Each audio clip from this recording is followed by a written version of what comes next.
This episode is brought to you by Rocket Money. Go to rocketmoney.com/SOS to find more information. Oh my goodness. Good morning, good afternoon, whatever it is for you. I hope you're having a fantastic day. My name is Zach Schomler. It's the Strong Opinion Sports episode 632, which is very high. And joining me, Wow. good friend of mine, Marcus Whitman, also known as that franchise guy, Marcus. How are you, man? How's life?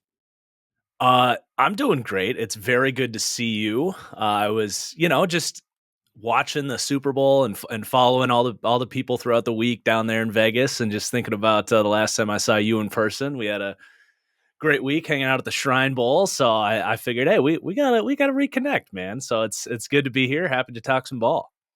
Dude, yeah, I love talking to you. You're my favorite YouTuber and my favorite person to talk football with. And so I'm just like, sick. Let's talk about ball.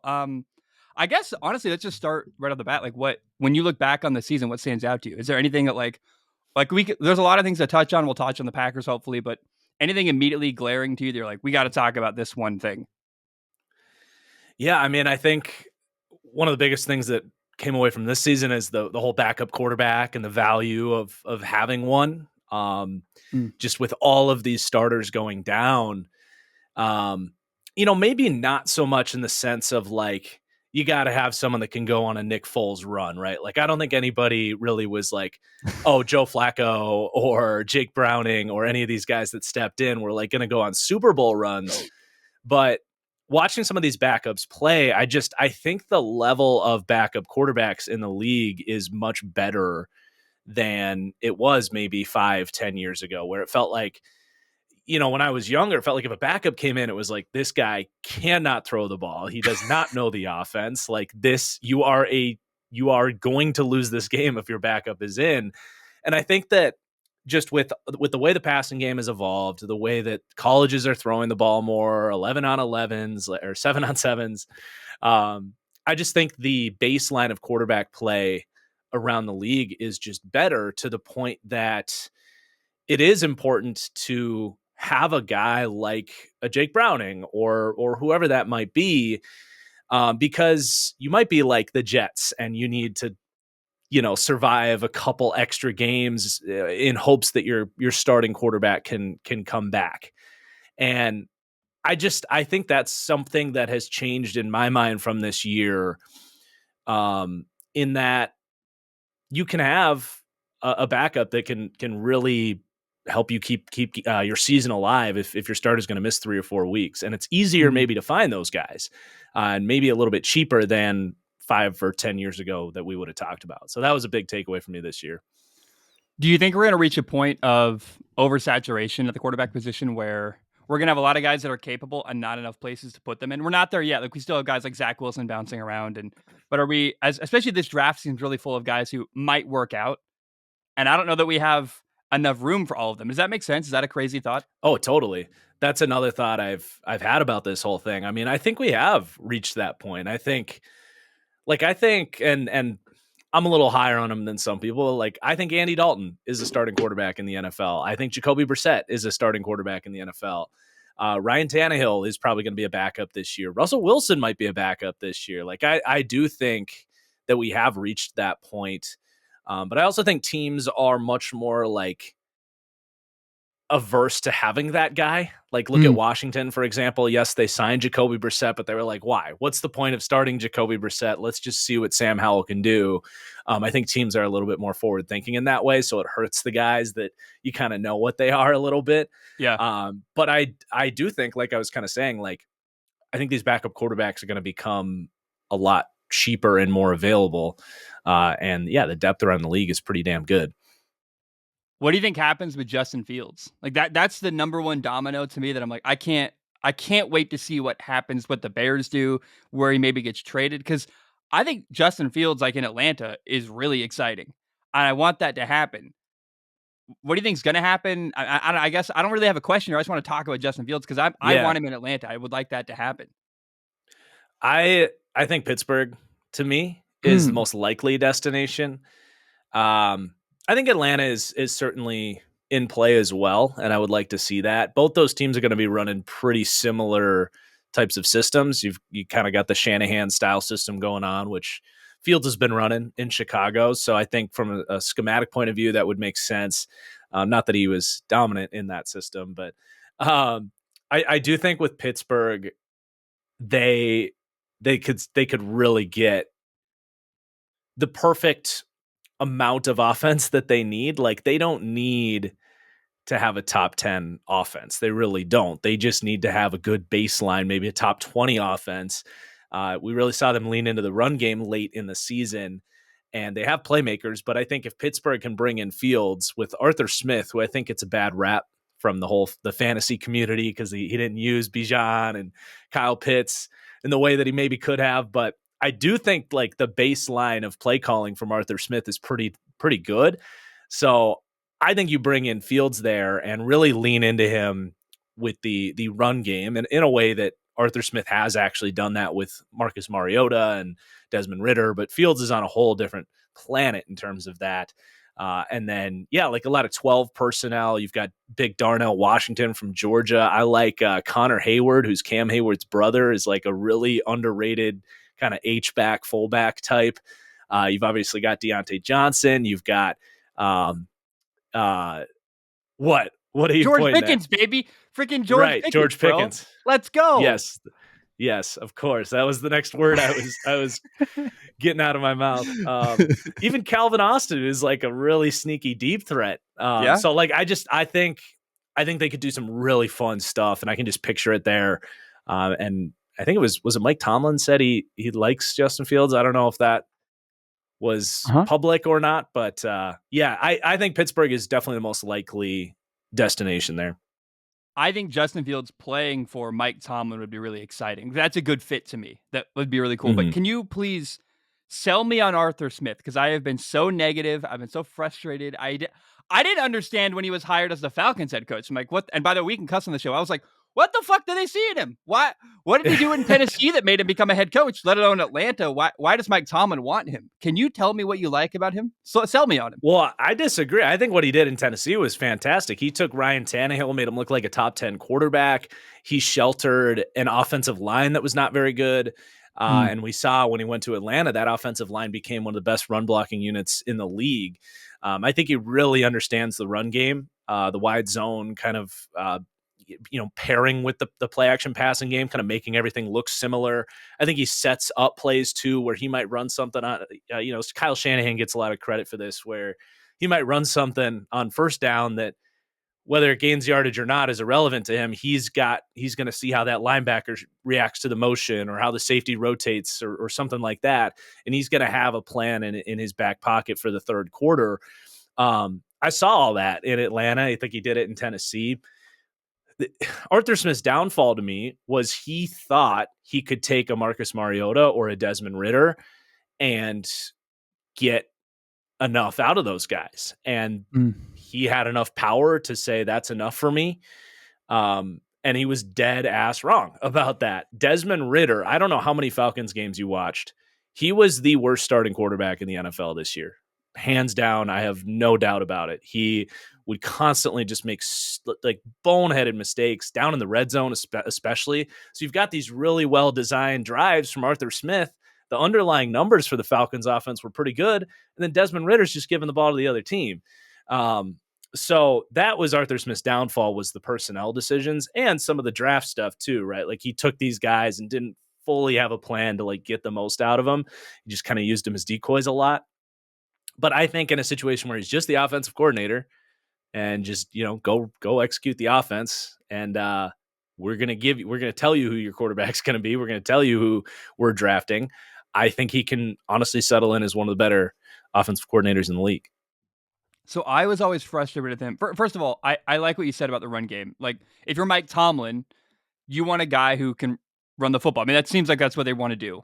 But on top of that, as a quarterback, I was always frustrated watching Arthur Smith, because I felt like on third down and in important downs, he didn't trust his quarterback. That was my thing. I'm like, why do you promote your quarterback? Why do you make this guy your starter if you don't trust him? But then I guess you would probably counter, I'm assuming, well, he put his faith in the wrong people. Is that so? Maybe with the right person at the helm, Arthur Smith could succeed, is what you're saying. Is that accurate? Yeah, absolutely. This episode is brought to you by Rocket Money.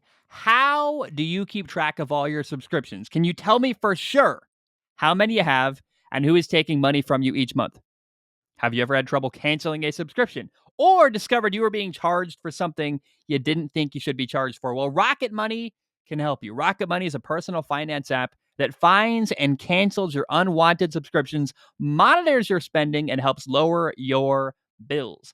I can see all of my subscriptions in one place, and if I see something I don't want, I can cancel it with a tap. I have never had to get on the phone with customer service. On top of that, they'll even try to get you a refund for the last couple months of wasted money and renegotiate to lower your bills for you by up to 20%. All you got to do is take a picture of your bill, and Rocket Money will take care of the rest. Rocket Money has over 5 million users, and it's helped save its members an average of $720 a year, with over $500 million in canceled subscriptions. So stop wasting money on things you don't use. Cancel your unwanted subscriptions by going to rocketmoney.com/SOS. That's rocketmoney.com/SOS. rocketmoney.com/SOS. Yeah. Have we given up on Kenny Pickett entirely? Because I have. Have you? I'm done with Kenny Pickett. I do not trust him. He's so, I don't know what positive he brings to the table that makes me go, yeah, let's give him another shot.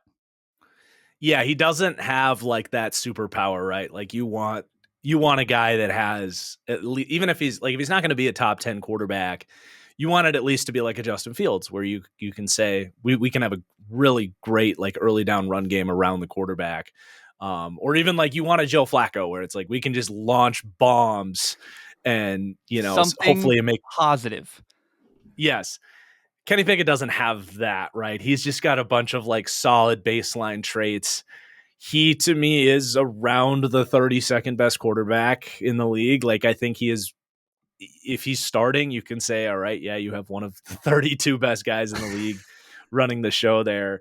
I obviously, like, I think Fields there would be a good move. I'm cool with moving on from Kenny Pickett. I will say, I think, made a mistake this year by sticking with Mason Rudolph, and I've been kind of alone in saying that, but hear me out. So they fired Matt Canada. I don't know the exact weeks that this was, but it was like week 13. They fired Matt Canada. Kenny Pickett gets one start with the new offensive coordinator.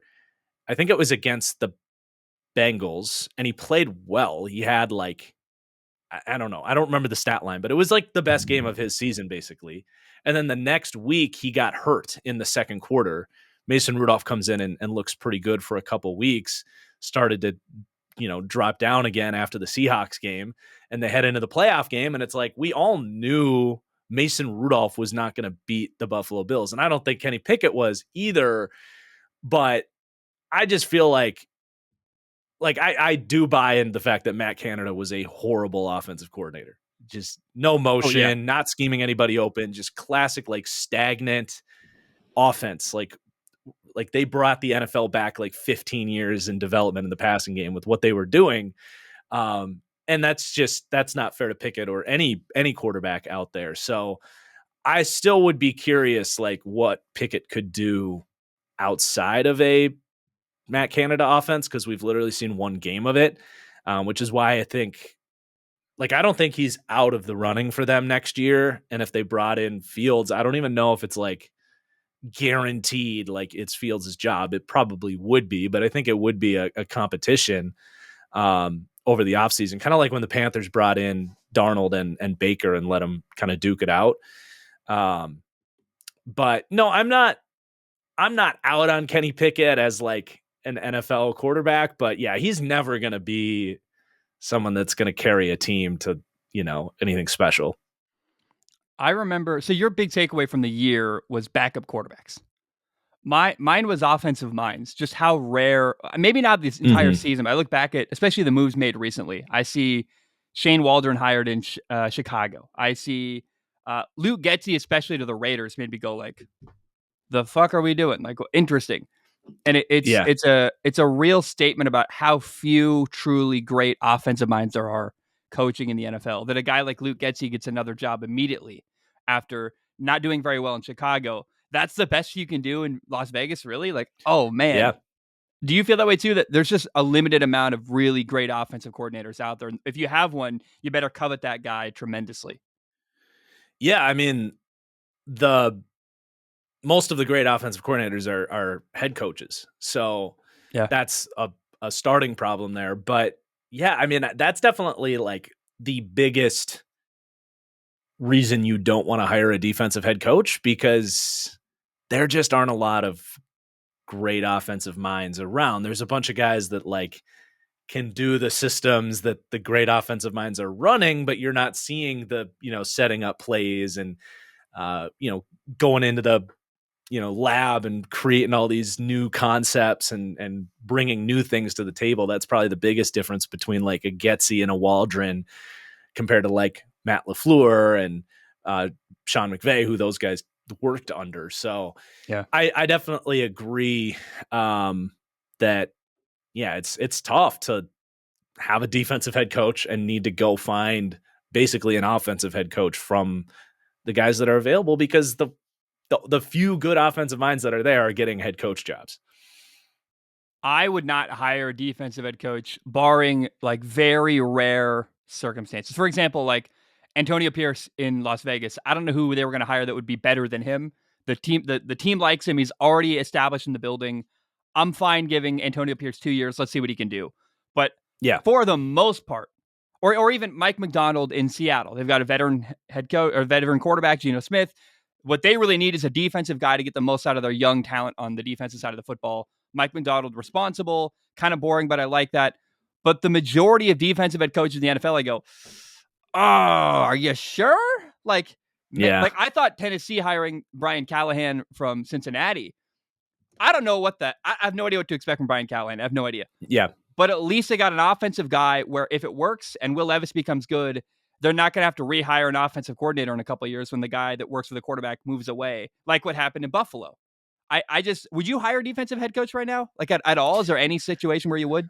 My take on this when I reflected on all the coaching hires was that I think there are spots where it makes sense if you're in kind of like a win now situation. Like I think Seattle really made sense because I think that offense is going to be pretty good no matter what right now. Like I think Geno's bringing a good baseline. They have all those weapons. Like I think they can find someone that can at least make that offense good. But yeah, the defensive coaching was such a nightmare.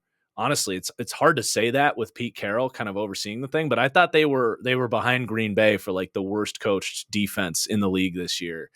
The combination of Clint Hunt and Pete Carroll was just it was stagnant. It was similar to what we talked about with Matt Canada. It was just no innovation. It was just no one really was flying around playing confident. There was no cohesion. Seahawks defense has a lot of talent. So for me, it's like the offense is probably going to be pretty good. It was already with Shane Waldron, who I think is just a nice whatever offensive coordinator. But you bring in truly one of the potentially great defensive minds in the league, and they could become a top 10 defense this year and really compete in the NFC, honestly, if that happens. So I do think that made sense. Even in Atlanta, where it's like, well, we're not like stoked on the candidates necessarily. Like they clearly didn't think they could get Ben Johnson, for example. Maybe they weren't stoked on the offensive candidates. It's like, well, let's bring in Raheem Morris, and the division sucks. And I like that they had a good plan for the offensive coordinator. I'm really curious to see what Zach Robinson can do there, because I think he just has a lot of potential to be one of these offensive coordinators that gets poached as a head coach within a couple of years, coming He from could become a McVay. Matt LaFleur, a Sean McVay, a Kyle Shanahan type guy. Maybe. Or Yeah. even better, what's the guy in Minnesota? Why am I blanking on his name? Tell me out. O'Connell. Yeah, O'Connell, he could be a Kevin KOC. O'Connell. Yeah, I see that exactly. absolutely happening. Yeah. So I could see if you're Atlanta and you're like, 2-3 year window, the owner is like 85 years old. Like I can see just say like, look, let's try to make the most out of the NFC South and, see where it goes. So like, I think there are situations where it makes sense. But like Washington, like what is that about with Dan Quinn? It's hard to be positive. I want to be. I always try to be positive and give benefit of the doubt. Me too. Right? Like, and so like with Dan Quinn, did you see his press conference was great because he said, I learned a lot. I'm a different coach than I was years ago, and I was the Falcons head coach. I've grown. I've learned. Like, he said everything right, but I'm like, man, Yeah. I still am not excited. I'm hopeful. Like, I want to be positive and try, but like, oh man, really? That's the best we could do in Washington? Really? Actually, for real? Yeah. Yeah. I know. And I like Dan Quinn, and I agree. I think he's like totally changed his approach about defense, because he was like cover 3 70% of the time in the Legion of Boom, and tried to do that in Atlanta without Cam Chancellor and two great edge rushers and Bobby Wagner and Earl Thomas. Turns out, and Richard Sherman. It turns out, just running cover 3 every play doesn't work when you don't have 4 or 5 Hall of Famers on your defense.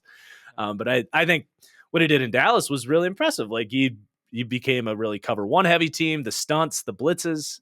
He Go also had ahead. incredible personnel, though. He's not going to have that in Washington. Not the same level. I don't know.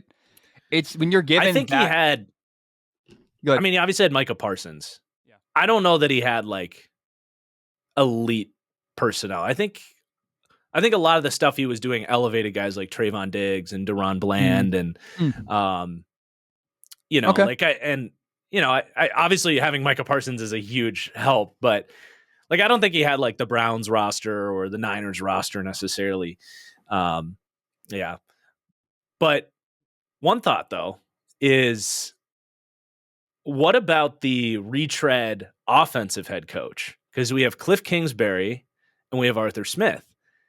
This is a new wrinkle that I've thought about, is getting a guy, if you're going to have a defensive head coach like Mike Tomlin or Dan Quinn, what about getting an offensive coordinator that is not getting a head coaching offer anytime soon? Like Cliff Kingsbury and Arthur Smith are not getting head coaching jobs anytime soon. So I actually really like swinging for those guys.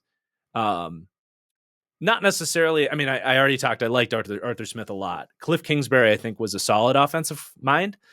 That similar to Arthur Smith, it was more of like the personnel decisions, and they kind of built this soft program in Arizona. I think that was kind of the main criticism, was they tried to build like a Big 12 team in the NFL, and it just didn't work. Not to mention their general manager Steve Keim, who's since been fired, was, if you go back and look at his drafts, it's hilarious. Like, they went like 5 straight years basically wasting their draft classes. So um, Cliff's another guy where it's like, well, I'm willing to give him another chance just as a play caller. And if he is good, like I said, no one's hiring him away. So that was a hire I did really like to pair with Dan Quinn, because I think there's like, you're going to be able to if things do grow and look like you're heading in the right direction, you should be able to keep those guys together for a long time, honestly. So I think that's another thing to think about with the OCs, is like the retread offensive minds. Do you remember when Pat Shermer got hired out of Minnesota? He was a great offensive coordinator in Minnesota, got hired by the Giants as their head Mm-hmm. coach, and fell flat on his face. He was awful, like awful.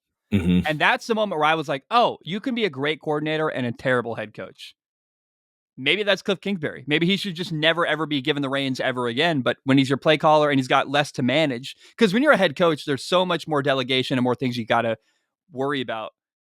I do like the idea that in Washington, he's just been given the offense. You do your best. Dan Quinn will take care of the defense and stay in your little lane. Don't get too crazy. We'll take care of you. Actually, I think that could work. So maybe I'm harsh on the Dan Quinn, Cliff Kingsbury pairing there. But as long as they're paired together, I feel better about it. If it was just Mm-hmm. Dan Quinn and some no-name guy, I'd be way more skeptical, wouldn't you?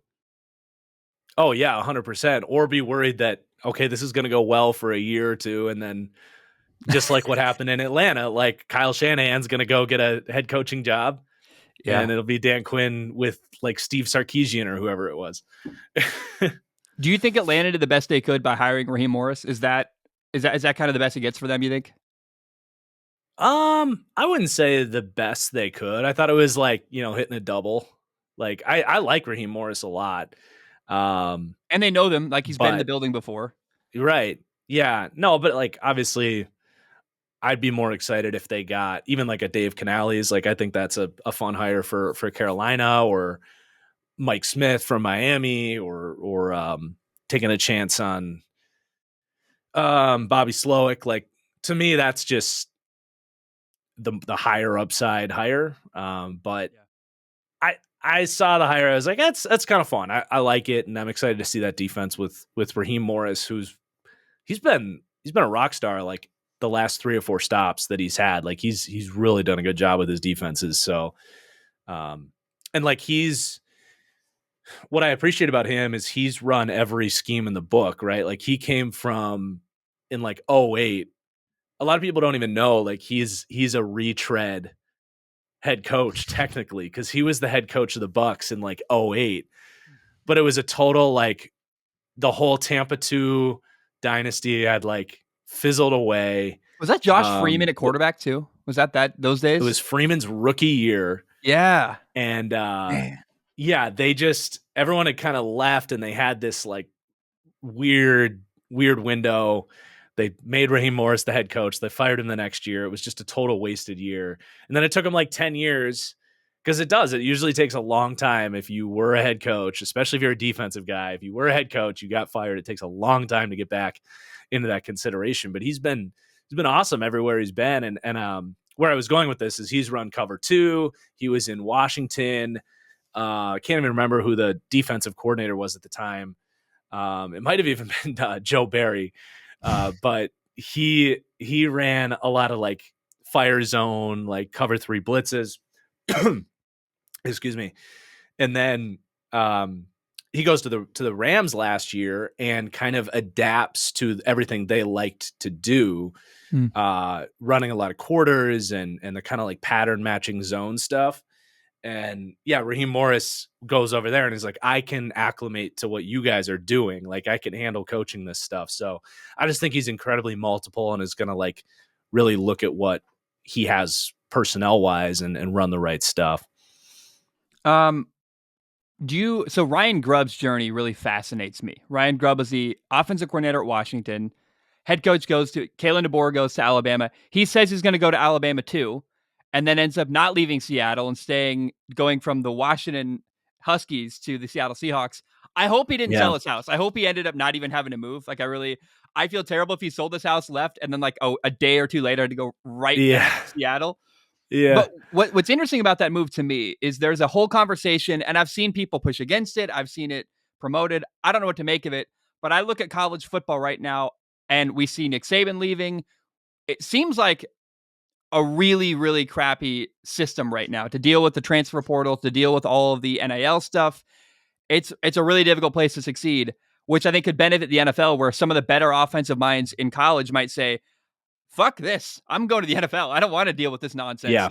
That might be what happened with Ryan Grubb. Do you agree that, first of all, what do you make of the move with Ryan Grubb? And then also on top of that, the bigger question is, do you think we're going to maybe get even better coaches in the NFL because of what's happening in college right now? Okay, so Harbaugh leaving, you went to the NFL. There's movement, it seems, towards the NFL. Do you agree with that? 100% agreed. Yeah, let's circle back to Grubb second, but Yep. The Packers' new defensive coordinator was talking about this too. And he had He a was great the press head conference. coach of Boston Boston College, right? College. Yeah. Yeah. So he got hired as the defensive coordinator. And he basically said, like, the day he got the job, he was like, I am so happy to no longer be a college head coach because it sounds like a freaking nightmare, man. Like, especially I think as a defensive coach, where I think being a good defense is so dependent on just getting reps with the same guys, like, and especially if you're going to run this like quarters type of system where it's all about communication and rules and like relying on past experiences, where like you'll see like a different route combination, be like, all right, we played that wrong 4 weeks ago, we got to pass that off. Like that's all about continuity and keeping guys together. And in college, it's like, not only do you only get these guys for so long, but now everyone's just transferring willy-nilly. And at first, when I saw the new transfer rules, I was like, oh, that's great for college football. Like, fuck the NCAA. Like, kids should be able to do whatever they want. They should be able to do whatever they want. But it is really hard for the coaches. And I totally get having no interest, especially because you got to freaking recruit these guys. You got to leave your family. You got to go out of the country. Like you are putting massive amounts of time. You got to watch the film and like decide this is the guy that can be my free safety. And you got to spend time getting him there. and then you have a plan in place for him to replace your senior in a year, and he just leaves, and you're like, well, fuck, like that sucks. So I totally get why these coaches are like not interested in that framework. It was bad to be a college coach before the transfer portal. I always thought, even back in the day, like recruiting trips, leaving your family, like you don't just get the football. Like in the NFL, you get football season and then a lot of time off. You don't get that even at all in college. You're every bit of your year, your calendar is filled with traveling or coaching, and there's no time really to Yeah, spend time with your family. Now it's even worse. I just feel bad for, like, we're going to see probably really shitty coaches become head coaches in college football because no one wants that job, I think. 100%. Yeah. And I got to get used to whatever his name is, the new Packers. I think it's Jeff Halsey. His first like press conference in Green Bay, he was like, I haven't watched this much film. He's like, I watched more film yesterday than I have in the last 6 months. And he's like, I could not be happier to just be a football coach again. Like Mm. he's like, this is I didn't even realize how big of a breath of fresh air this was going to be. So like he hated being a head coach clearly and could not wait to get out of there. And I don't think he's going to be the first one. I'm happy for him. Like, I really think if you want to focus on football, the NFL is the place to be as a coach. Truly. Like, Yeah, Ryan Grubb, do you have any 100%. thoughts? I don't have a ton of thoughts. I'm not like the biggest college football guy. I basically just watch the season starting in like January when I'm getting through all the draft prospects. Um, People always make fun of me because I'll tweet like about a guy who's like, oh, this guy looks like a really good prospect for next year. And they're like, yeah, how the fuck do you not know? Like Jordan Addison I was watching Kenny Pickett at Pittsburgh, and I was like, dang, this 15 for or whatever number he wore at Pittsburgh. This guy looks freaking awesome. Like, keep an eye on him for next year. And they're like, yeah, you idiot. He won the Bolitnikoff or whatever the wide receiver award is. Like, he transferred to USC. He's going to be catching passes from Caleb Williams next year. I'm like, oh, well, he's pretty good. Yeah. So I get a couple of those every year. But anyway, I don't know a ton about like Ryan Grubb or even the head coach that went to Bama, but I mean, I liked how vertical their offense was, like having watched Michael Penix. And I definitely think I mean, if you're looking for an NFL offense that you can kind of just take what you liked to do and just do it in the NFL, running, deep shots with Tyler Lockett and Metcalf and Geno, who's got a cannon. Jackson You Smith got and Jackson Jigba. Smith and Jigba. Yep. So I definitely think it's going to be a very vertical, like a lot of deep passes. Would not be surprised if Geno leads the NFL in like average depth of target this year. Yeah, I think the personnel is similar. Similar is not the right word there, but like what they had at Washington was a bunch of great receivers that could run vertically and do a lot of stuff. And they've got Yeah. a similar skill set in Seattle at the NFL level. They're like, oh, this does actually translate, I think, potentially. Mm-hmm. Belichick fascinates me. He didn't become a head Yeah. coach. I thought for sure he was going to go to Atlanta. I'm like, man, it makes too much sense to me. They went a different Mm-hmm. direction. Who knows what that conversation was like? Maybe maybe Atlanta didn't want to give him control. Maybe they just love Raheem Morris. I have no idea. What do you make of Bill Belichick not coaching football this year? That's wild. I don't like. It I didn't seem like know. he wanted that either. Like Nick Saban stepped away. He chose to leave. Belichick wanted to coach and isn't. That's crazy, right? Is that just me? It's crazy. Yeah. It's just tough. Like, I would imagine Belichick wanted a lot of personnel control. And that's going to be a huge turnoff for any organization, especially when it hasn't always gone well for New England, right? Like, especially in the offensive side of the ball, it's been a train wreck. And I think if you're Atlanta and you're like, well, we need to get our offense right. I know they hired a defensive coach, but like they went with Zach Robinson and they have a GM. They have a new GM. I think is it Terry Fontenot or did he go to Arizona? I can't remember, but they have a newer GM that they still want to like see that through. I think that's really is what it came down to was Bill came into Atlanta and at the end of the interview, he's like, so I'm going to have full control of the roster and do what I want here. And they're like, no, that's not how this is going to work here. I think that's probably how it flamed out. But it is definitely weird. Like I definitely think Belichick is still a defensive genius and should be coaching in the NFL. He must not want a defensive coordinator job. I'd love to see him paired up with like Kyle Shanahan in Oh my San Francisco. God. It would be insanity. But what's interesting to me about Belichick is that, and we saw this with Russell Wilson too. The longer you hang around, the worse your reputation became. Like if Belichick had left New England the minute Tom Brady left, he'd be a head coach immediately afterward. But because he stayed Hmm. and tried to make it work and did his own thing and frankly hit his head against the wall over and over again, and he kind of coached his way out of a head coaching job, which is like, dang, I I just find that wild. I really didn't expect a world where he wouldn't be coaching this fall. Yeah. Well, and even New England, like it's not like they really went in a different direction, right? Like they promoted Mayo. It's going to be the same defensive scheme. They're going to be a defensive first team, but they were like, we can't have Belichick deciding who our quarterback's going to be, who our offensive coordinator is going to be. Like he is jaded. He cannot make those types of decisions, and I think that is definitely what scared the Falcons away and really the rest of the NFL. So I wonder what a year off is going to do here because he's going to be 74 years old. So like if you're giving a roster control to a guy who's 74, it's just like where's the long-term plan there?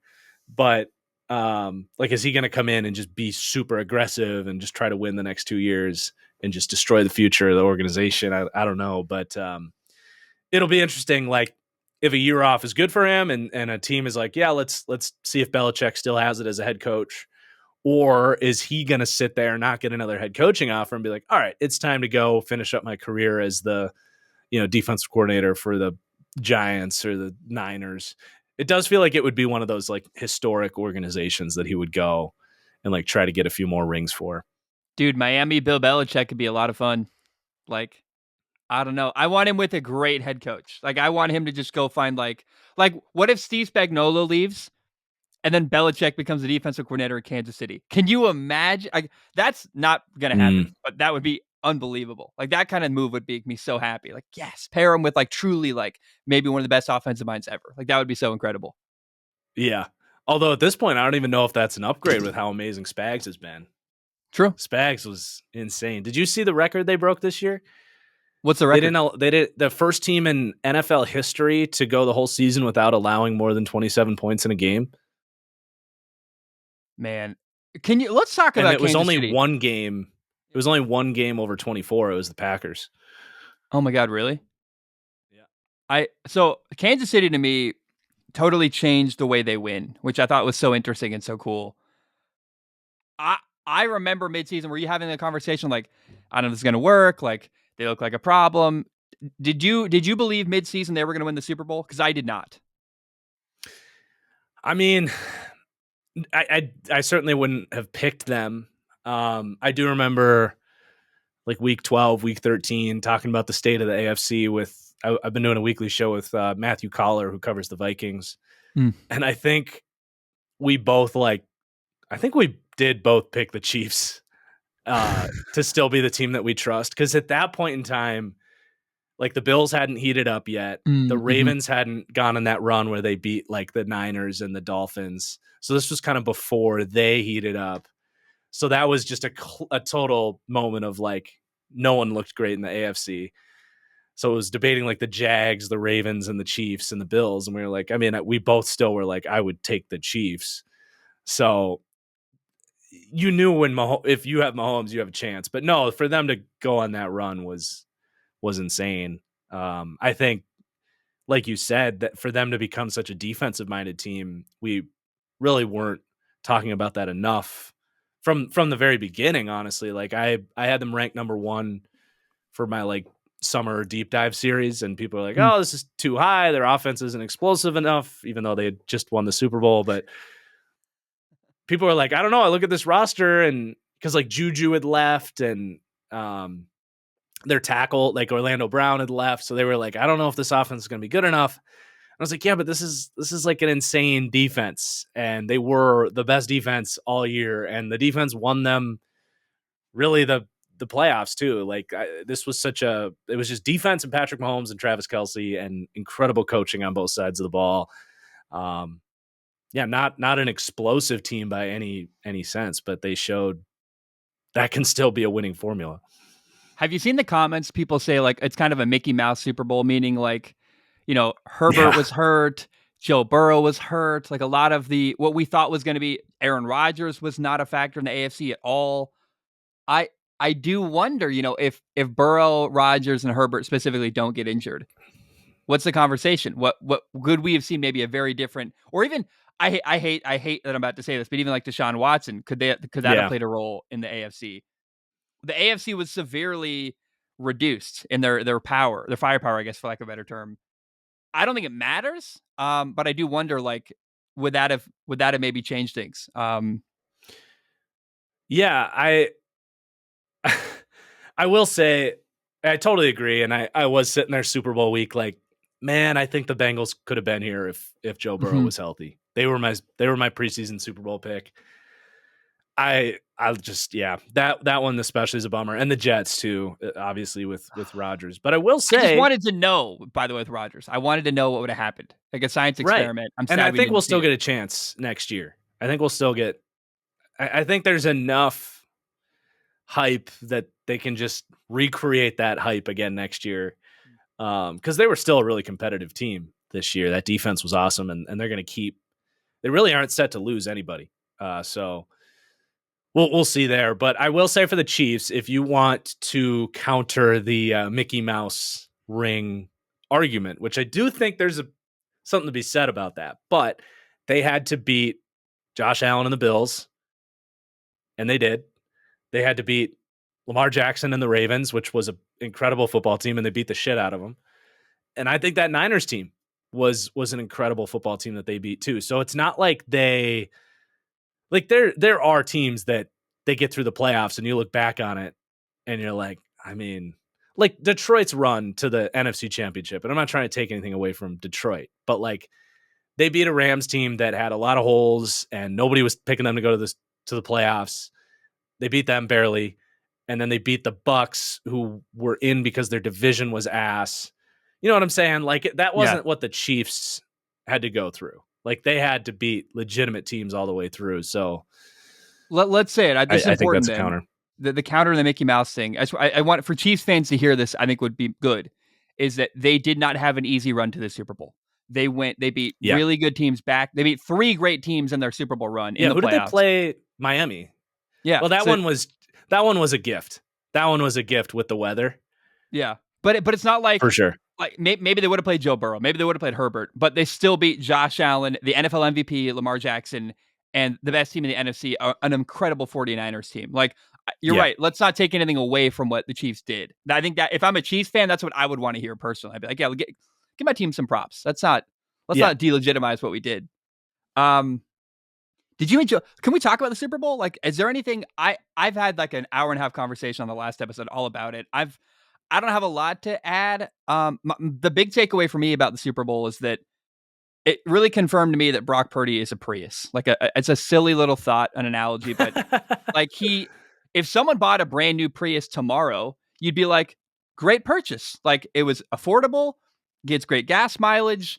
It's certainly not a pickup truck. It's very capable. It's certainly not a Ferrari, but like we can't hate on it. It's a great car. It gets the job done and it has a purpose. It's cheap and gets good gas mileage. The problem is if you're spending Ferrari money on a Prius, then that's a terrible purchase. Yeah. I like Brock Purdy a lot. I think they almost won the Super Bowl with him. I got nothing bad to say about him, but also I don't want to pretend he's Patrick Mahomes. He's like the 12th or 13th best quarterback in the NFL. Right.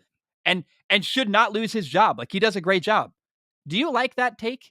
I know it's not polarizing, but that's the reality. It's just kind of he's very solid and that's okay.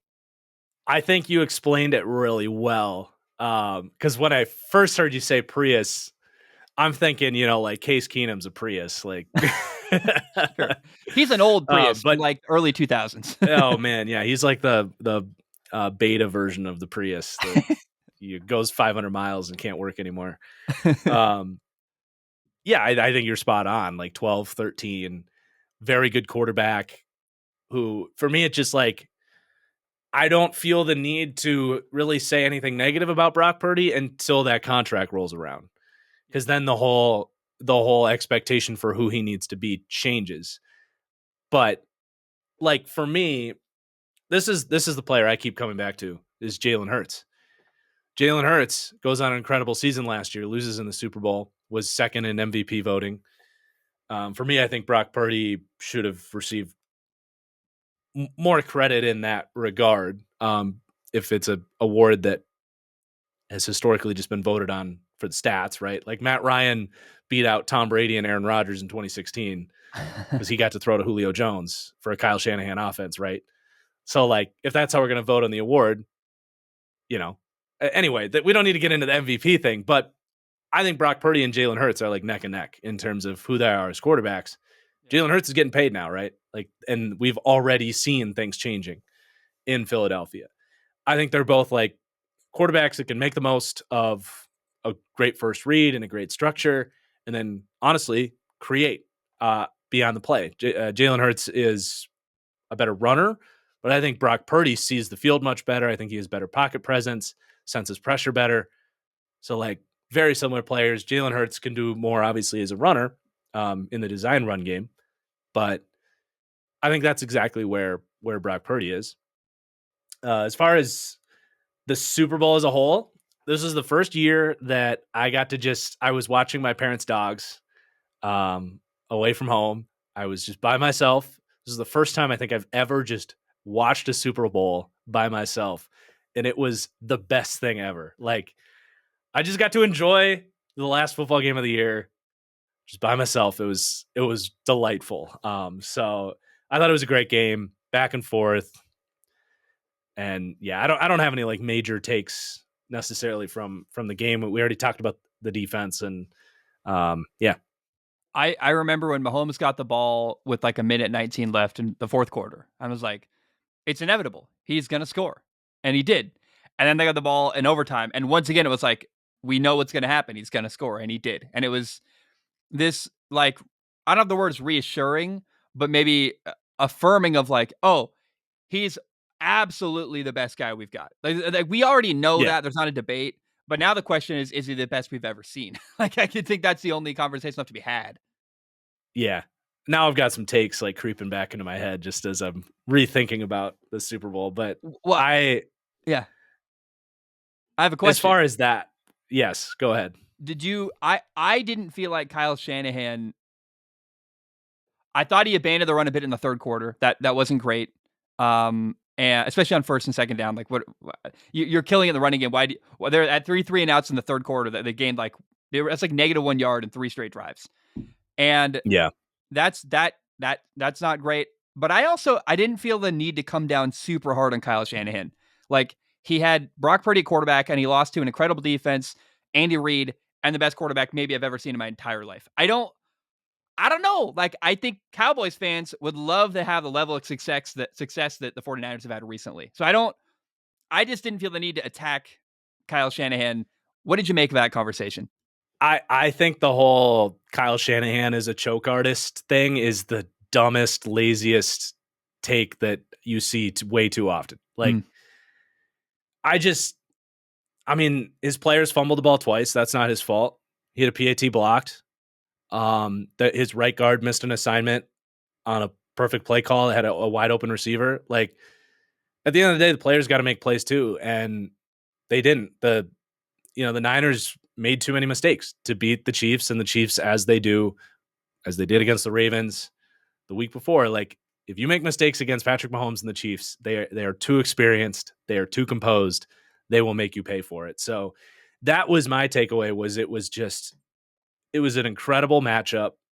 I thought by the end of the year we got the two best teams in the league, and I thought the Niners made too many mistakes. Like, I know it's not exciting, it's not flashy, but that was the difference in the game, really. I'm not a Super Bowl party person, by the way, so I really appreciate that you had a quiet time watching by yourself. Yeah, Like, did you have good snacks at least? Like, did you at least ball out on good food? I ordered a B Dubs takeout, so I had wings and Nice. fried pickles, and yeah, Hell it was yeah. great. That's a great time, man. You said you had takes that came to mind about the Super Bowl. Anything you want to add? Yeah, Any like thoughts? Well, the the Niners making mistakes was one of them, along with the Kyle Shanahan choke artist stuff.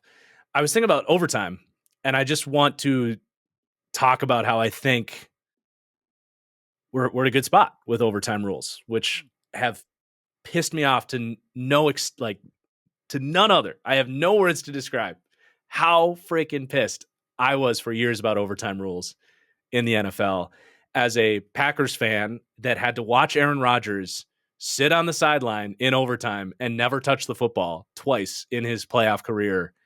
It's just like, what are we doing here? This is so dumb. And think about in just like 20, I think they changed the first change to overtime rules where the walk-off had to be a touchdown instead of a field goal. I Yeah. think that was like 2008 or 2009 that they made that change. So just imagine the Niners would have won that game in overtime on that field goal with the original rules. How fucking stupid is that? Like, that's horrible. Um, and then even for the opening drive touchdown, I thought it was just BS for a long time. But now we had a legitimate debate about should the Niners have kicked or received. And I think there are good arguments either way. People seem to agree that it's better to kick. It's probably better, but the fact that we are at a point where it's a debate and something to consider, and you have to kind of feel the game out and decide what's best. I mean, that's great, right? Like, I was so happy that we got to an overtime, um, and it was fair. There were fair rules in an NFL playoff game in overtime. It was fantastic. I think the biggest thing you have to highlight with that change is that the offensive side of the football has such an advantage. To pretend they're equal was always so weird. Like, oh, you got a Right. shot, you play defense. It's like, dude, come on. We know the rules are skewed towards quarterbacks. We know, like, I never liked when people would say, well, like they had a chance to play defense and stop them and they didn't. I'm like, well, I There's don't, so many bad arguments. yeah. It's And you like, can't let your Hall of okay, Fame quarterback on the sideline watching and not get a shot. Sorry, yeah. can't do it. Uh, I've had so many debates and I've won them all, hands down. But no, there's just play defense. Okay, why doesn't the other team have to play defense, right?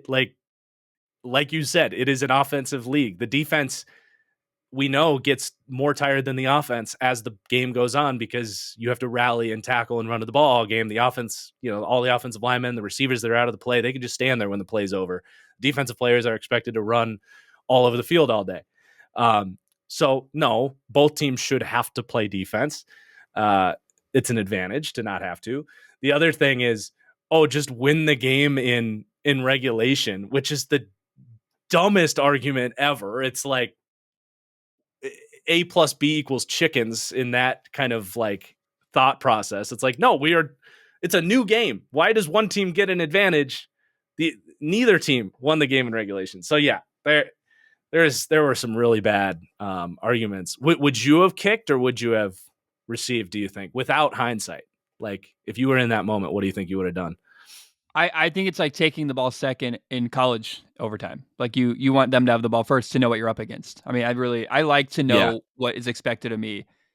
Because if you know you're giving the ball back to Patrick Mahomes and know he's going to kick, if you told Kyle Shannon, hey, you're going to kick a field goal, but Mahomes is going to score a touchdown, so you got to go for it on fourth down, he would have. So it's Yeah. having the ball second helps you know what you're up against and what you're expected to do. Yeah. What did you make of I that think, conversation? Go ahead, please. well, I think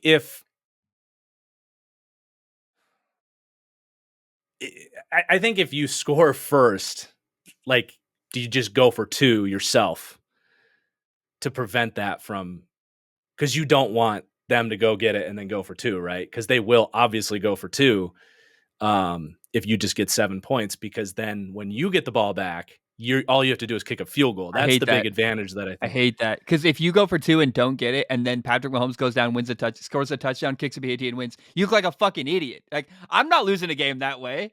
No way. Where like I called my best play and I went for two and didn't get it. Like I don't know. I just couldn't. I couldn't sleep at night if that's what I did. That sounds like something I Dan know. Campbell would do. I okay, but I mean, this is getting deep into it. But then Sure. if you don't get it, then you say, okay, but now we have to play defense, right? Like, you still have a chance to get that stop.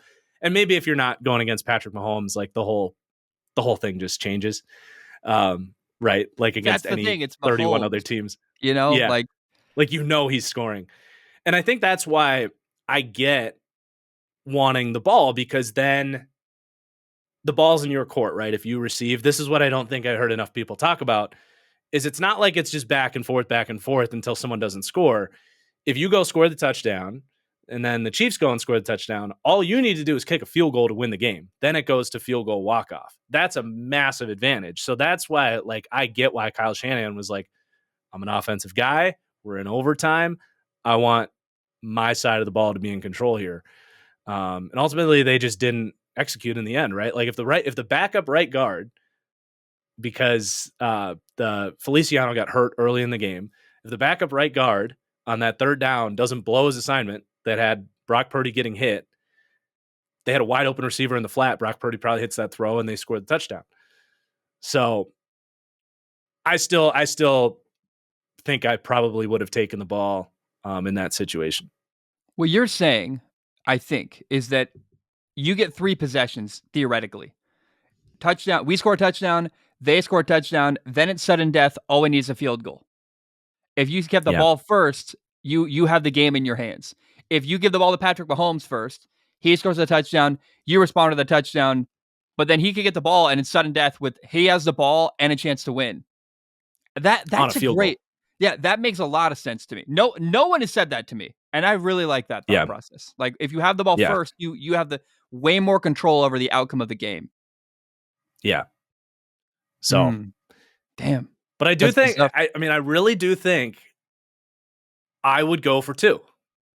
I would get the ball, score the touchdown, go for two, because then the other team is going to go for two, right?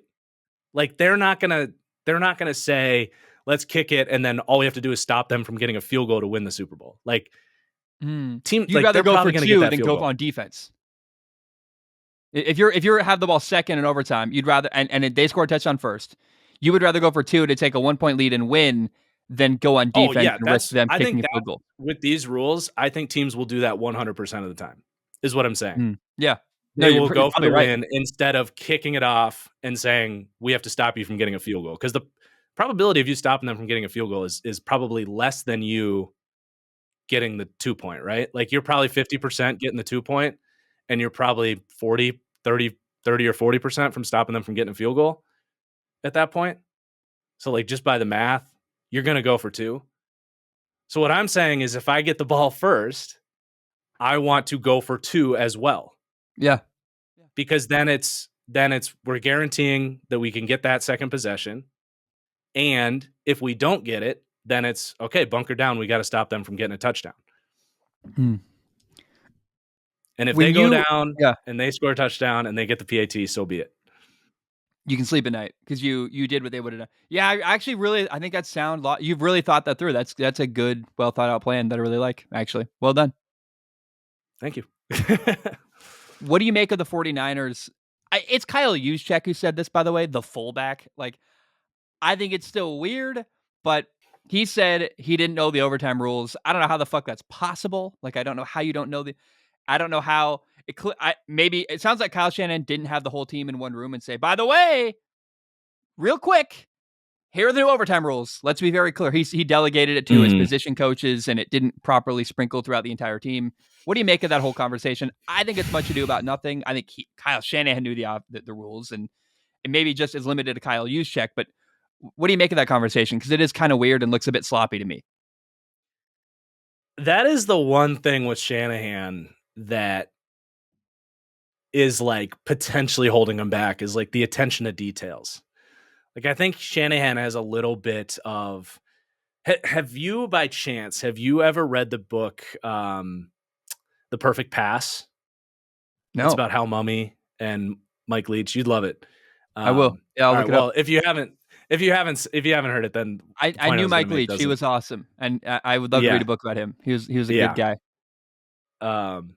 But anyway, I think Kyle Shanahan is very much like all about the offense and like defense, special teams, game management, making sure everybody knows the rules, like all the Belichick like nuanced stuff. I don't know that Shanahan necessarily has that. I don't want to call that culture. I don't want to call that a lack of leadership. It's just an attention to detail that I think is kind of missing. And it does feel like his game management, like just not calling timeouts at times. It's just like, again, the attention to detail I think is lacking a little bit with Kyle Shanahan, but I still think he's the best head coach in the league. So I'm not gonna like Well, he could really learn from slam this him. loss maybe and make little adjustments here and there. Like, hey, next time all my players know the rules here. All this like did you see the video where he got accused of being drunk at the podium? Did you see that? I don't After the I game? No, before the game, like during media week, which I also don't I'm not that bothered by. I don't know if I'm allowed to say Yeah. that. Like, I don't wanna do a bunch if I'm sitting in a room with 50 reporters giving me questions, I don't wanna do that either, like, and I don't know, was he drunk? Is that it's bad optically, you know? Like, if your players are saying they know the rules and you Yeah. maybe were drunk at a podium, it's not amazing, and then you lose the Super Bowl, none of that's good, right? Like, it's just it doesn't I don't know what to make of it, but it doesn't smell right. You're like, that's a bad look all around." Yeah. Yeah. I don't know. Yeah, honestly, I don't know. Yeah, yeah, yeah. I agree. Um, okay, let's go back right before the Super Bowl. The Ravens played Kansas City in the AFC title game. It's been a while now. Like it's been a long. It's Yeah. February 24th. I don't know how well you remember that game, but I just remember feeling like, man, the Ravens didn't show up. It's so weird how. And also, I thought the Chiefs' defense made Lamar Jackson look pedestrian, which is really impressive and really deserves credit. But that was the most disappointing game of the playoffs by far for me because I thought Lamar was going to show up and have his moment, and he very much did not. Do you even remember that game? Do you have any thoughts on that Yeah. moment? I don't really remember the first couple quarters all that well. Honestly, like how we got to the end of the game, but I mean, the two mistakes that the Ravens made were just brutal. The Zay Flowers fumble, right, at the goal line, Yeah. just gut-wrenching. And that Lamar Jackson pick is like, dude, that is a legacy mistake right there. That was egregious. There was nothing. It was quadruple coverage, and wasn't it like first or second down too? Yeah, that was the Like, Ravens Super Bowl man, thrown away, literally. Like Lamar's been trying to get over this narrative on him that he's not a great playoff quarterback, and that is not how you're going to get over that narrative, dude. Like, and I've tried to be like as pro Lamar. I still love Lamar, but like that's and I would go as far as saying I don't have a lot of confidence that they're going to get that close again Mm. because all these quarterbacks are coming back. The Ravens just lost like their entire defensive staff. They got like career years out of Jadeveon Clowney and Kyle Van Noy. Like that defense, I don't think is going to be nearly what it was this year. Um, yeah, I think that was just as gut wrenching as it gets for the Ravens. I was so sure he was going to deliver in that moment. Like I really thought he had a better team at the time. I'm looking back now. Like I didn't have Joe Burrow this year. I didn't have Justin Herbert this year. Like, but at the time I'm like, this is the second best quarterback in football, Lamar Jackson. Like Mm-hmm. he's gonna rise to the occasion. I know he's playing Patrick Mahomes, but he's got a better team, a great defense. They beat the stuffing out of the Lions like 38-6. I'm like, man, and for it to not happen, and you're right. I'm looking at it. It was 2nd and 10. It's horrifying that Lamar Jackson didn't deliver in that moment, and I just didn't see that coming. I felt really blindsided by that loss, and really, I remember that night just being like, "Damn, I love Lamar. I want to see him lift that trophy someday." I know. And I just was so disappointed. I was like, "Man, I did not expect that at all." Yeah. And it's tough. Like I'm probably going to hate on him for that. Like honestly. Well, he deserves. Next time he's in a big game, we'll be like, "Remember last time?" Yeah. And this was not the first time, right? Like he just straight up, that's been the thing. And he has not been good in the playoffs really at all. So it's just at this point, it's like go prove us that you can do it. I didn't pick them to go to the Super Bowl this year. I did pick the Chiefs. Or no, I didn't. I didn't pick the Chiefs. I picked the Niners to win it. Mm. I picked the Bills to go. Oh. and I said that the winner of the Bills and the Chiefs was going to go Mm. to the Super Bowl, but You weren't wrong. um, Entirely. technically, yeah. But I did like I was not comfortable picking the Ravens because I already going into the playoffs felt like they are a team that under delivers for one Mm. reason or another, and they did. So it's going to be like I don't I can already see where this is going. Like I've had a good relationship with Ravens fans for a long time, but I don't see myself believing in them for a long time until they prove me wrong. So there's a guy I think. So Lamar is getting doubted. But everything you just said about Lamar, you could probably lift and place onto Dan Campbell. I think there's a conversation right now in Detroit where like, hey, did Dan Campbell cost his team a shot at the Super Bowl? Like, is the reason why we didn't see the Lions in the Super Bowl because their coach Mm-hmm. just was kind of an idiot, like a boneheaded meathead guy who maybe made a big mistake. What do you make of that? Because I remember even in the regular season, was it regular season? I believe it was regular season against the Dallas Cowboys. 3 plays in a row they go for it for the 2-point conversion, and Yeah. you're like, at some point you got to cut your losses, buddy. Like, it's not Uh-huh. happening. You got 2 chances at a 2-point conversion, it didn't work. You're really going for it a third time? What are we doing? And there were a couple Yeah. moments going for it on 4th down where you're like, I don't love this decision, Dan. I love you. You're an awesome guy. I want you to succeed. I love the Lions. That's a terrible decision. What do you make of Dan Campbell right now? How do you feel about him? Um. So I think you can definitely make a case that they should have kicked the field goal there. I don't think the game was like so out of hand that they're like, because that would have given them a 10-point lead or 17-point Let me look it lead, up. or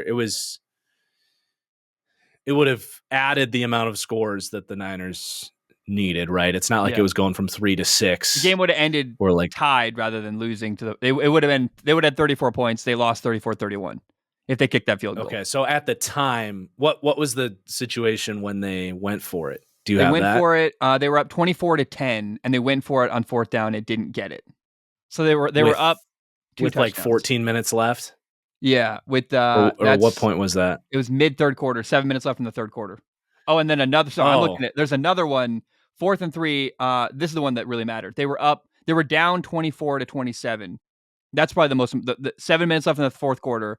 They went for it on 4th down, didn't get it at the 30-yard line. Instead of kicking the field goal, they could have tied the game. It did not. They went And they for lost it by 3 with like 6. But the one that was the middle of the third quarter. They were up 14, and they decided to go for it. Correct. Okay. But I think the I one was that thinking everyone that was hangs on like to, no, the one that the people hang on to is in the 4th quarter. They were down 3 and went for it on 4th down rather than kicking the field goal to tie the game. that one. Honestly, That's the doesn't brutal even one. faze me, to be honest. Really? You don't tie the game Yeah. with 7 minutes left?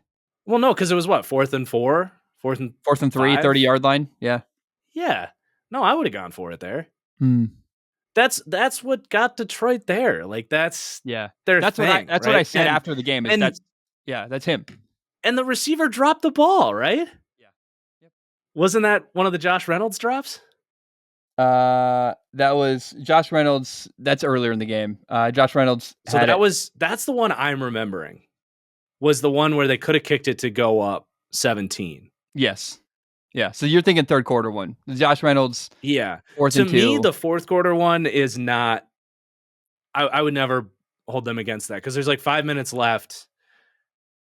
They don't. Their defense sucks. Like Yeah. they're not thinking let's tie it and stop the Niners. They're thinking no, let's go take the lead. That's who they've been all along. That one honestly doesn't bother me at all. The third quarter one's the one that you're like, The third quarter one that I think is more of a debate.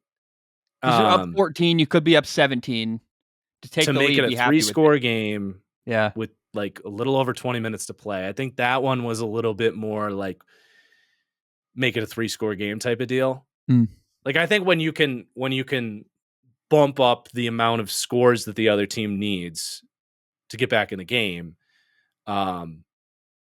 that's different than like tying it versus going up by 3. Like you're within a 1-score game at that point. But earlier in the game there, I think you should have strongly considered kicking that because when you don't get it, then, the Niners get inspired. They're like, oh shit, like this is a 2-score game. We just got good field position. Like let's go. You kick that field goal there, it's a little more demoralizing. It's like, dang, we got to score 3 times here. But at the same time, that was the Josh Reynolds drop, right? Like Yeah, players the got to third make the quarter one. play. Yeah, The call Josh was Reynolds there. wide open. He dropped it. Like, yep. Great play call. Everything's right. So I've seen wild takes though, where people have sent me messages like, the players don't believe in Dan Campbell anymore. I'm like, I don't think that's true at all. Shut the fuck I up. think they love him. I think they really, Yeah. really are happy to play for him. Actually, That's one of the worst takes I've ever heard. I think someone sent me Cowherd saying that actually. Yeah. Damn. Cowherd who wrote Jordan Love off as a bust. Let's like shift week gears 6 to that, because I really want to talk about Jordan Love, man. I remember early on in the year I said, let's just give it time, let's be patient, and I was right. I mean, he really got better and better as the year went on. He had such a young group around him, and by the end of the year, you're like, and even they won a fucking playoff game. Like, we're like, what? The Packers found their franchise quarterback. It's incredible. You're a Packers fan. Can you just tell me how you feel about that? Gush about it, maybe, if you want. Well, I'm not just a Packers fan. I was a huge Jordan Love guy in that draft. He was my QB2 in that draft ahead of you did too? Oh yeah, bro. Nice. I said he's going to be the truth. I said I literally said word for word, he's got to go sit behind a veteran quarterback for a little bit, and then he'll be amazing. And that's exactly what happened. Yep. Yeah. So I'm obviously like double stoked to be in this spot, but yeah, man, like I really think, I mean, you can dive into like the film, which is fantastic and all that, but from a character, work ethic, and just having it as a quarterback, I think that really showed. Just in like I just don't think this is a guy that's going to get to next year and not be able to repeat what he did. Like there was so many points this season, like especially early in the year, or even in like individual games, like that Saints game for like early in the year when he came back and won, that ended up being a critical win for the team when they were a completely different version of themselves. But like he had his hiccup moments, but he learned from everything. And at no point did he like lose that it factor as a passer that he has with the way he senses pressure and can make plays. But you see so many quarterbacks, like when things don't work for them, or like earlier in the year when the pass protection stunk and the receivers weren't making plays for him, you see quarterbacks like not trusting their receivers or starting to scramble too early, and just his ability to get through that and then become the player he did in the second half of the year, I think was super impressive. And just the way he was interacting with fans and players at the Super Bowl, like I think he has a little bit of he's got a personality that people are really gravitating towards, which is cool to see, because for years he was like one of the most hated guys I saw on like social media and even Packers fans. It's like, no, he's a really fucking cool cat. Like he went on Micah Parsons' podcast. I don't know if you saw that. He was like, so Micah Parsons was like, how did you guys like attack our defense? And Jordan Love like answered it perfectly, like with complete respect, but with a swagger about it, where he was like, yeah, I mean, we needed to run the ball. Like you guys, I think you had a safety playing linebacker. He just like kind of said it in a way that was like kind of digging at him a little bit, but not in a disrespectful way. So like, I think he's the way he has that kind of superstar mentality, I think. And his relationship with his receivers, like the work they put in together too. So like, I'm really excited for next year to see kind of where this goes. They were the youngest offense in the league by almost 2 years of average. The gap between them and 31 was bigger than 31 to like 13. Do you think Devontae Adams wishes he'd stayed with Green Bay? Like, hindsight now, Derek Carr's gone. He's getting passes from Aiden O'Connell. Like, I know he got paid. He's Vegas, but like, I would love to see Devontae Adams right now with Jordan Love. Like that would have been really special. We never got that. He didn't want to be there. I wish that whole situation never happened. Yeah, because not only to see him now with Love, but last year, like they needed him last year with Rodgers still there. Dude, he wasted a year of his career with Jimmy Garoppolo and Aiden O'Connell. Like I kind of feel bad for Devontae Adams too. Like he I don't know that he's in a good Well, and spot at Derek all. Carr. Yeah. I mean, this was the only person to blame for this is Devontae Adams. And a little bit of Brian Gutekunst, who didn't want to pay him early. But at the end of the day, they were willing to give him the money, but he had kind of like bad blood about it. Yeah. But Devontae Adams' belief in Derek Carr got him where he is now. And I think he probably internally has regrets about that, but would never say it publicly. Yeah. But yeah, he showed up in Las Vegas and was like, I don't think there's a big gap between Derek Carr and Aaron Rodgers. I don't know. I guess the question I want to ask you, I want to say something with sarcasm, and so I'm going to frame it early, so people out there that can't detect sarcasm, just in case they miss it. But you loved Joe Barry, the old Packers defensive coordinator. I know you loved him so much. How excited are you now about the change they just made it a defensive coordinator? Like, how do you feel about that? What's going to happen there? That was one of the best days I've remembered in a long time. Was waking up. I think I was sleeping in that day, and I had like so many Twitter notifications like, they actually did it. They fired Joe Barry. And like week 12, it was like a no-brainer, right? Like the defense was so bad. It finally reached the point where, shout out to like the Green Bay press, we're finally like getting on Matt LaFleur about it. And that was something that bothered me, was like, at least in like Pittsburgh, when Matt Canada was such an obvious dumpster fire, like the fans are out there, not just at the game, like chanting fire Matt Canada. I turned on College Game Day and saw 3 fire Matt Canada signs that it was like some random game in like Alabama or something. And there's Steelers fans out there saying fire Canada. So like finally it reached a point where Packers fans, who I think are a little bit too pro organization, is something I've learned. They're a fan base that doesn't like to hear criticism of their coaches and general manager. Yeah. Which is a rarity. Most fan bases are very, very quick to blame their coaches. What if they were more like Philly, where they reached... just came after you? I wish, like, yeah, I think the Packers would be a better organization, actually, if they were a little less complacent.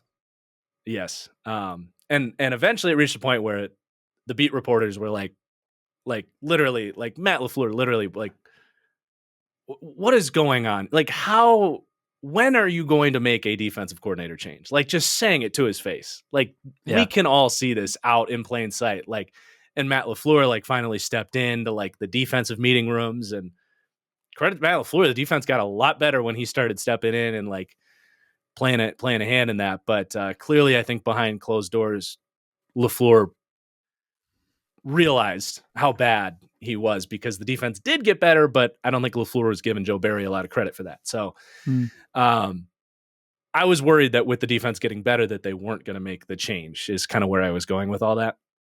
Yeah. So when they did it, it was like, thank God.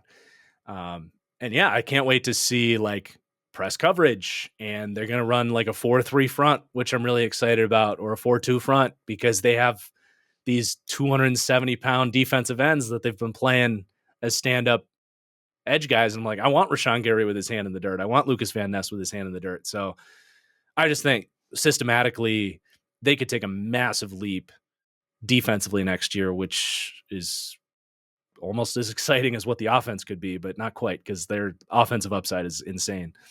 The Packers might win the division. I mean, Minnesota's got Kevin O'Connell, who I like, a head coach. We don't know what's going to happen at quarterback for them. The Lions are coming off of a NFC title loss, and they're really good. But the Packers are, if you're a Packer fan right now, you got to look at your team like, we nailed it at head coach. We love Matt LaFleur. He's an offensive guy. Yeah. He's not going anywhere. Paired with an awesome young quarterback. Now we got a defensive coordinator who, by the way, seems like he really likes being there. Like he's not going anywhere anytime soon. They're building towards something really cool, and the sky feels like a limit, and it's only going to get better from here if you're a Packers fan, in my opinion, which is so like interesting and exciting. Yeah. Well, and last year was a little bit of a transition season. Mm-hmm. They were trying to get some money off the books. Yep. Obviously moving on from Rodgers, but this year they have the Jets' 2nd round pick. They have an extra 3rd round pick from the Bills for trading away Rasul Douglas. Which I think they'd probably take that trade back, honestly, if they knew what was going to happen in the second half of the year, but it is what it is. But they got a bunch of draft picks. They have a little bit of money, a little wiggle room to maybe like sign They don't love to get into free agency, but I wouldn't be surprised if they went for just to get one more veteran in like the secondary. Yeah. Could do wonders for this defense. But yeah, I mean, it's just going to come down to at this point, it's like they got to just put their head down, not like expect that it's going to happen again, right? Like they got to really Mm. get to work. But if things go well in Green Bay, I think they could be like a Super Bowl team next year. Honestly, like that could be Mm. the leap they take. Yeah. I want to be very respectful of your time, but I've got two more bullet points that I'd love to ask you about if you're open to that. Yeah, shoot. Let's talk about Philly, because Philly this year took a step backward. They did move on from both their offensive and defensive coordinator. So Philly has now had three coordinators in 3 years, with who they just brought in Vic Fangio and Kellen Moore as a new offensive and defensive coordinator. Mm-hmm. We saw Jalen Hurts play not as well. And the question I want to ask you really is, as much as you and I both love Howie Roseman, the Eagles general manager, he's probably the best. Like, he's a trade savant. He's incredible. Like, he's done so many Yeah. good moves over the years. The one thing about Howie Roseman that I'm starting to go, he did give Carson Wentz a massive contract. and look at how that worked out. I mean, Carson Wentz isn't even the NFL really. Like, he's not a factor. And he gave Jalen Hurts a massive contract, and who doesn't appear to be earning it at a high level. Now, that could all go kaput with Kellen Moore next year at offensive coordinator. But my question, I guess, is what the fuck happened in Philly? Was it the brain drain? They lost their Jonathan Gannon and why am I blanking on the name of the guy in Shane Steichen in Indy? Yeah. So they lost two coordinators to become head coach. They had to replace him. Do you just say maybe the coordinators didn't work and they just lost too many assistants? Or does Jalen Hurts a problem? What do you make of Philly, and who do you blame, and what do you think about the future of them? I think there's more going on. I think it was a number of variables that just combined to, you say, like, disaster. It was kind of what it was by the end, but there was still an 11-win team and all that. Still pretty good. They were season, 10-1, but right at one point. 10-1, 9-1, something like that. Yeah, they were red hot. But yeah, I mean, just a lot of things. I think the coordinator thing was huge. I think it's on both sides of the ball, honestly, like equally. I think Steichen's awesome. Just like we saw that in Indianapolis, like they were money with not a lot of talent to work with. And the thing about Steichen that I think they missed, because they ran a lot of the same stuff, but Steichen was so good at like just figuring out what was working and just sticking with it. Because the Eagles can beat you in both ways, right? They can beat you on the ground and through the air because they're just so complete. Steichen would figure out what was working and then just stay with it. Like there were games 2 years ago or whatever where it felt like all they were doing was running the ball or all they were doing was throwing the ball. There wasn't that natural like game flow this year. I think they definitely missed Steichen's just live play calling ability. I do think the Jalen Hurts injury was huge. Like he clearly could not run. Honestly, like at all. Like he looked like one of the slower quarterbacks in the league this year. I don't know what was going on. But that definitely just took the whole numbers game advantage out of the whole thing. So that was, I think, a huge part of it. And I'm hard on Jalen Hurts because we saw, you take his running away, we saw more of what he is as a passer.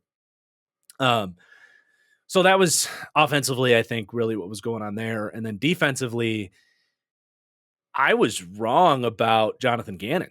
I did not think Jonathan Gannon brought a whole lot to the table, but they desperately missed him. And I'd kind of had all those takes about the give me 10 minutes, babe.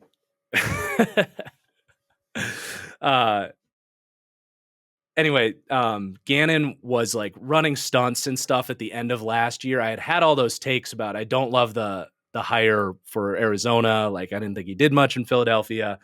But then I get to like my deep dive prep where I'm really watching a lot of all 22 and I'm like, man, Gannon's kind of drawing up some nasty blitzes and stuff here at the end of the season last year. Like I kind of am curious what's going to happen here. And they were not able to like really manufacture much of a pass rush this year. And they were scrambling to find a defensive coordinator, right? Like they ended up flipping it over to Matt Patricia mid-season. It was just like yeah, so that was a disaster. And then they had a bunch of regression from those cornerbacks too. They really counted on Bradbury and Slay to repeat great years the year before, and two 30-plus-year-old corners hit that age regression. So they had a lot of crap going on for them. Really, the last thing I want to ask you about is, and maybe something you want to hold your cards close to your vest if I were you. Like, but Okay. something you do really well. Your deep dives are like I think that's some of your best work ever. And I love your draft prep. Mm-hmm. Like, you're really good before the draft. So I guess it would be wrong of me not to ask you, even if you don't have a great answer. Any thoughts on the quarterbacks early on as we look at the draft now? We shift our focus from the football season now towards the future for next year. Mm-hmm. Any early thoughts on the quarterbacks in the draft this year? Anyone stand out to you? Well, I have put out the QB rankings video, so I don't have any cards to hold. All the takes are out there to be had, but I think Caleb's just freaking awesome. I think people are finally coming back around on Caleb, Yeah. which is cool to see. Do you have concerns about him as a leader, by the way? That's like the only thing I see that no, I'm like, I don't. Yeah. Like, people hold him crying with his family after a loss against him. I'm like, that's a huge plus. He Like, cares. the dude cares. Yeah. He wants to be great. Like, literally, what are we doing? Grow up. I was praying that the Bears would be stupid enough to keep Fields and not draft Caleb Williams. I will say that. So I think he's awesome. He's not like bust proof or anything. Like, sure, there's some stuff to be like critical of. Like, he's not a perfect quarterback, but I think he's going to be awesome. I think he's going to like the best landing spot a number one pick has had in a long time. I think the Bears are in really good shape, and I think the offense looked honestly a lot worse because of Fields' inabilities as a passer. And I don't really need to get into that right now, but Yeah. love Caleb. Drake May, I don't really have strong takes on. I think everything you like is on display. I'm a little worried about his just kind of like feel in the pocket, like kind of after 2 or 3 seconds. A lot of times he'll kind of just drop his head and like look at the rush as opposed to just like calmly feeling it out. But other than that, like he's fantastic. He also misses more throws than I thought he would. But I like him. He should go number 2. Jaden Daniels, kind of a wild card. Like, great traits. There's great examples of him like reading out defenses, but for the most part, he can be slow on his reads and like won't see open stuff. And he had great receivers. So like, I'm a little. Is there a chance he's number 2? Like, do you think he might be the second best quarterback?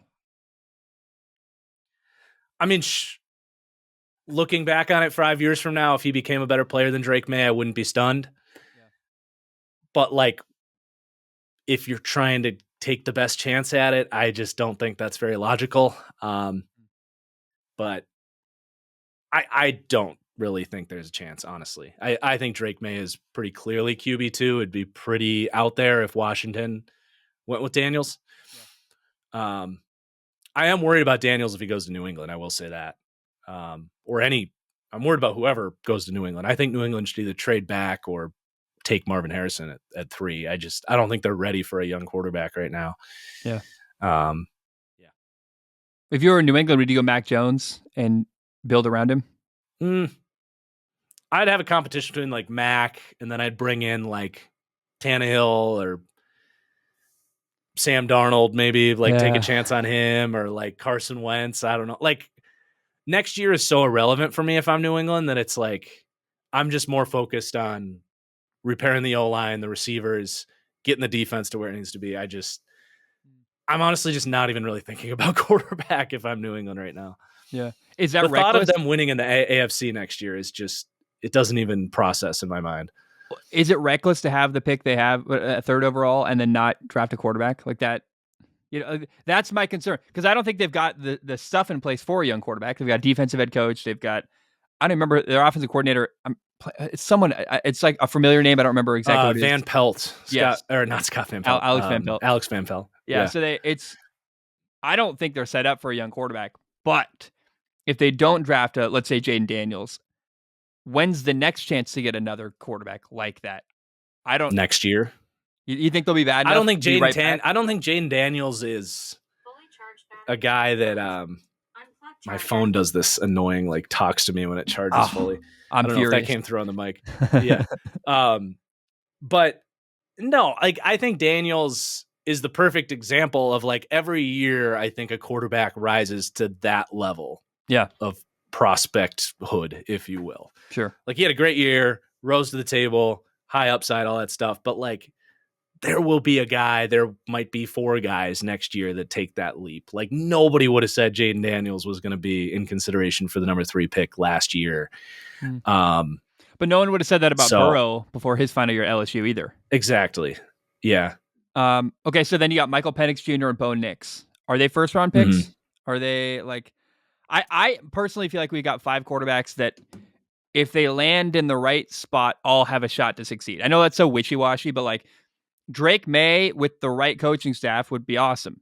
Drake May with the wrong Mm-hmm. staff, I feel really worried about. And that I feel that way about a lot of these quarterbacks. Like I think if things go perfectly for Bo Nix or Michael Penix Jr., they could go from a non-factor to maybe a starting quarterback. Like there's that wide of a range with those two. How do you feel about those two guys? With both Nix and Penix and McCarthy too, it just Sure. comes down to like landing spot for them. Like I think they're perfectly fine prospects. They're all a little different. Mm, Um, Penix has to go somewhere with a great O line and great vertical threats. yeah. Otherwise, I think honestly, I would go as far as saying I think he'll be a bust. Like he doesn't create. He's not great like in the intermediate game. He needs to be in a system that's going to set up great protection, guys down the field, and that's where he thrives. I mean, he throws a great deep ball. He can read out different zones and make difficult decisions deep down the field. I don't think he does a whole lot all that well. And he's been hurt. He's blown Nick's, out both knees and both shoulders, by the way. So yeah, Penix Jr. yeah, has a lot of injury history too. That you're like, ugh. yeah. Nick's, I think, is somewhere between Kenny Pickett and Brock Purdy. Mm, sure. I think he could be Brock Purdy. I actually like Nick's. I like him to Denver because I mean, why is Sean Payton moving off of Russell Wilson? He doesn't consistently hit the open receivers over the middle of the field when Sean Payton schemes them open. And I think he got extremely frustrated watching the film every week. Like, Russ, I love you, Russ, but like, why aren't you throwing that slant? Why aren't you throwing that dig? It's right there.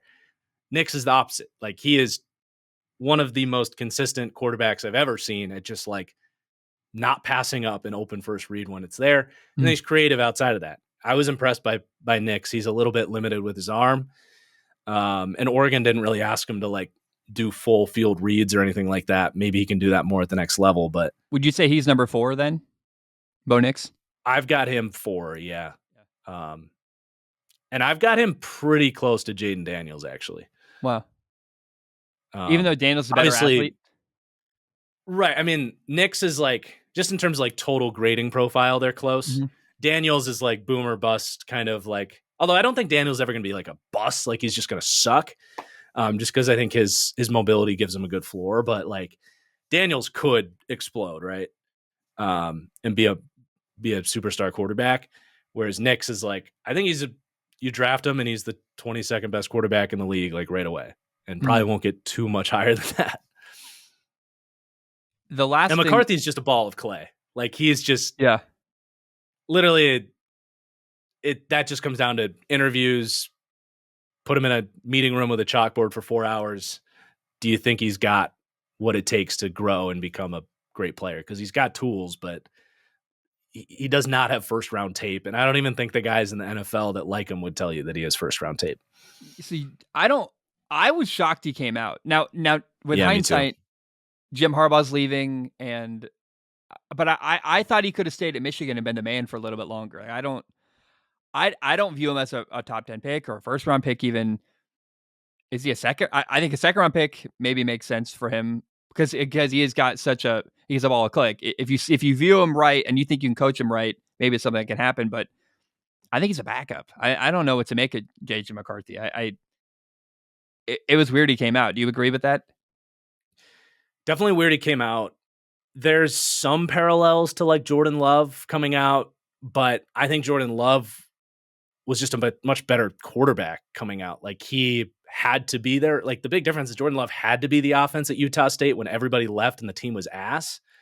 Whereas JJ McCarthy is on the best team in the country and they're literally out there against Penn State and they had like a couple bad throws in the game and they're like, all right, well, JJ, you're just going to hand the ball off the rest of the game. So there's a huge difference there. But similar kind of thought process where it's like, well, if we believe in the kid, we believe in the traits, get him in a spot where he can sit and learn and grow. Sure, he could work out, but what do you pay for that? 25th pick in the like 25, like 26 to the Bucks is like the very earliest I'm thinking like maybe I'm cool with it. But if like Denver Minnesota takes him at 12 and they're like, you're our starter, like I don't think that's going to work. What about Minnesota? Not with the 11th pick, I don't think I would do. Maybe second. If you trade down or trade back up, they don't have their second round. Oh yeah, they do. Yeah, they do. They have their second round pick. So yeah, like I love Minnesota for literally any quarterback. I think is a yes for me. Like they're such a QB friendly situation. Yeah, I just wish we could have seen JJ McCarthy go to like USC, somewhere where he's asked to do more and has to throw football. Like because you're right, his tape is not. That would have been fun. Wasn't asked to do very much, and you're like, how do you evaluate that? I have no idea. But Agreed. Man, that's all I got for you. Do you have any other thoughts? Like I know, again, I want to be respectful of your time, but I appreciate you sitting down and talking with me. Yeah, no, that was a ton of fun. I was looking forward to this, and it was a pleasure. I love you, man. It's good to see you. It's so fun. Like great to see you. Yeah. All right, guys. Until next time. Bam, we're done. Great job.